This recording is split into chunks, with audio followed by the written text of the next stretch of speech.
ঋতুবরণ কবিতা থেকে একটা MCQ common চাও? তাহলে প্রশ্ন বলছি শোনো। ঋতুবরণ কবিতায় সর্বপ্রথম কোন ঋতুর কথা বলা হয়েছে?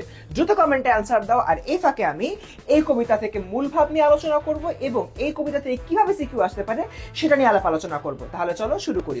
ঋতুবরণ এই কবিতাটি লিখেছেন কবি আলাওল এবং এই কবিতার শুরু থেকে শেষ পর্যন্ত তিনি বাংলাদেশের যে 6টা ঋতু রয়েছে, গ্রীষ্ম, বর্ষা, শরৎ, হেমন্ত, শীত, বসন্ত, এগুলো নিয়ে আলাপ আলোচনা করেন। একদম শুরুতে তিনি বসন্ত ঋতুর কথা বলেন এবং বসন্ত ঋতুতে যে প্রকৃতি খুবই সুন্দর থাকে সেটা নিয়ে কথাবার্তা বলেছেন। তিনি বলেছেন দুই পক্ষ আগে পাচ্ছে মধ্যে সুমাধব, অর্থাৎ বসন্তকালের যে মাঝামাঝি সময়টা সেটা অত্যন্ত সুন্দর থাকে। এ সময় গাছে গাছে রঙিন ফুল ফোটে, চারদিকে মানুষ আনন্দ করে, প্রকৃতিও খুব সুন্দর থাকে এবং এতে করে দেখা যায় যে মানব মন খুবই আনন্দে ভরে যায়। এক কথায় আমরা বলি না ফুরফুরা থাকছে, ওরকম একটা অবস্থা। এরকম একটা জায়গা থেকে পরবর্তীতে চলে আসে গ্রীষ্মকালের কথা, কিন্তু গ্রীষ্মকালে থাকে প্রচন্ড গরম এবং এই গরমে দেখা যায় যে অনেক সময় আমরা ভালোভাবে নিজেদের যে সময়গুলো রয়েছে সময়গুলো যাপন করতে পারি না। এই গ্রীষ্মকালের পরবর্তী সময়তে এখানে বলেছেন বর্ষার কথা।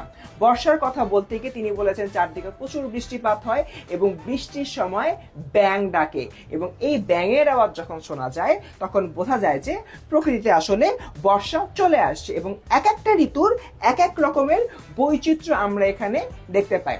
গ্রীষ্ম বর্ষা গেল, এরপরে তিনি কথা বলেছেন শরৎ নিয়ে। তিনি বলেছেন শারদ আইলো, চারদিকে শরৎ চলে আসছে, কাশফুল ফুটছে, প্রকৃতি খুব স্নিগ্ধ হয়ে উঠছে, নির্মল বাতাস রয়েছে, আকাশ পরিষ্কার রয়েছে এবং এই শরতের প্রত্যাবর্তনের মধ্য দিয়ে আকাশ অনেক পরিষ্কার থাকে এবং মানুষের মনও অনেক আনন্দে ভরে যায়।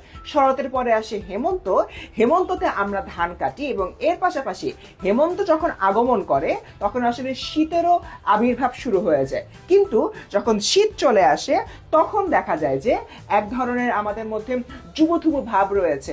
শীতের প্রভাবে চারদিক একটু জরাজীর্ণ হয়ে যায়। শুধুমাত্র তাই নয়, শীতের ত্রাসে সূর্য বা রবি আড়ালে লুকিয়ে পড়ে এবং এই সম্পূর্ণ কবিতার মধ্যে কবি একটা জিনিস দেখিয়েছেন যে প্রত্যেকটা ঋতুর মধ্যকার একটা সম্পর্ক রয়েছে। যেরকম বসন্তের পরে গ্রীষ্ম আসছে, এরপর বর্ষা, এরপর শরৎ, এরপর হেমন্ত, এরপর শীত।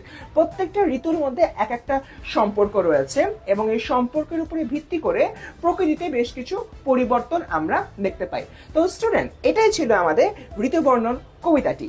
এই কবিতা থেকে প্রথমে যে এমসিকিউটি দিয়েছিলাম তোমরা সবাই উত্তর করেছো? উত্তর না করলে এখনই কমেন্টে যে উত্তর করে ফেলো এবং আজকের এই ভিডিওটা যদি ভালো লাগে ভিডিওটি সেভ করে রাখো আর পরে কোন টপিক চাও সেটিও জানিয়ে দাও কমেন্ট সেকশনে।